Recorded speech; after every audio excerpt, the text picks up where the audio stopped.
Mayong hapon, gikan sa Solar News Channel Manila. Ako si Mencho Antigua Macapagal.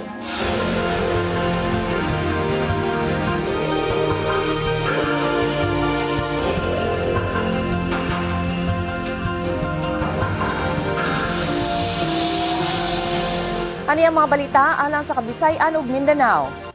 Nagpanikad na pagtambong si Davao City Mayor Rodrigo Duterte human siya gipatawag sa Senado kalabot sa investigasyon niini sa rice smuggling sa nasod.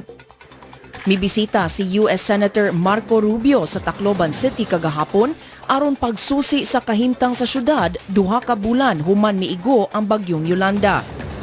Gibutang ubos sa state of calamity ang pipila ka barangay sa Cebu City tungod sa sobrang kabugnaw sa panahon. Ug nalipay ang gobernador sa Zamboanga del Sur pagkiha sa kanhi mayor sa Labangan kalabot sa pagpatay kang Mayor Ukol Talumpa. Aniyan ang front pages sa mga pamantalaan sa Sugbo.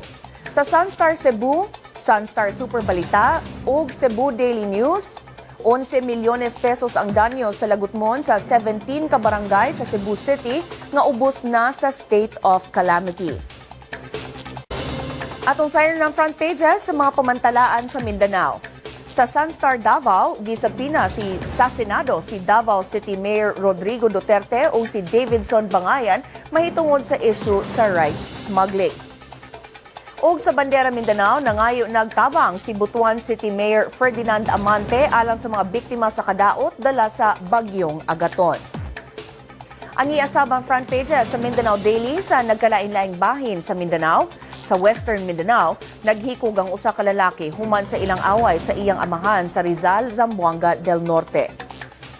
Ug sa Davao, nahilis na ang low pressure area sa Mindanao, samtang ubos na sa state of calamity ang Compostela Valley. Gikalipay ni Zamboanga del Sur Governor Antonio Cerillas ang pagpasaka og kaso batok sa kanhi mayor sa lungsod sa Labangan kinsa gilambigit sa pagpatay kang Mayor Ukol Talumpa ni atong Disyembre sa Ninoy Aquino International Airport Terminal 3. Si Jong Cajon sa detalye. Jong? Mencho, human na dawat ang report sa pagpasaka na og kasong murder o frustrated multiple murder batok ka kanhi Labangan Mayor Wilson Landang si Zamboanga del Sur Governor Antonio Cerillas mipagawas gilayon og pamahayag pinagi sa Provincial Information Officer Leo Santillan.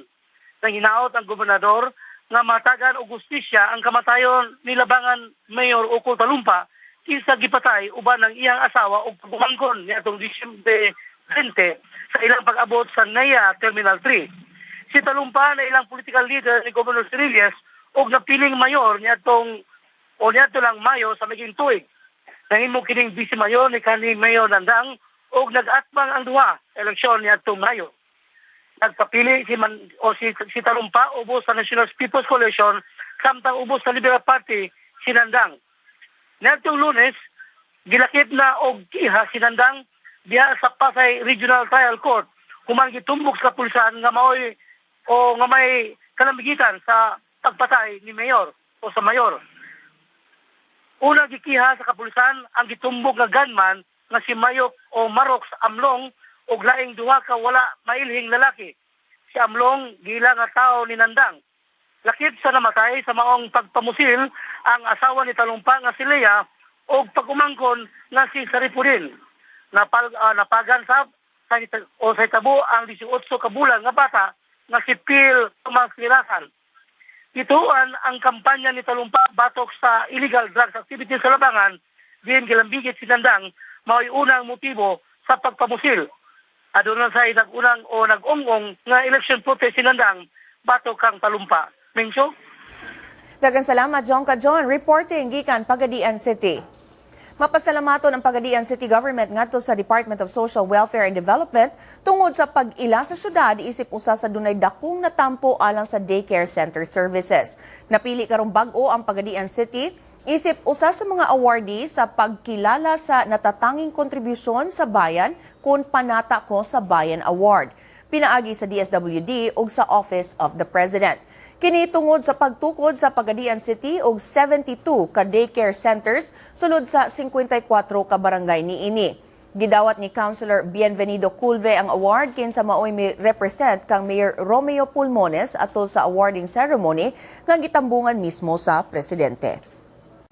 Kung buot ninyo matanaw pag-usabang episode karon sa Solar News Cebuano, i-like ang among Facebook page, Solar News Cebuano. Bisitahi sabang among website, www.solarnews.ph. Alang sa inyong mga sugyot o komentaryo, mahimo sab ninyo kiningi email sa solarnewscebuano@solartv.ph. Ug mao kadto ang Solar News Cebuano hangtod ug mapuhon, ako si Menchu Antigo Makapagal. Daghang salamat ug pag-amping Kabisayan ug Mindanao.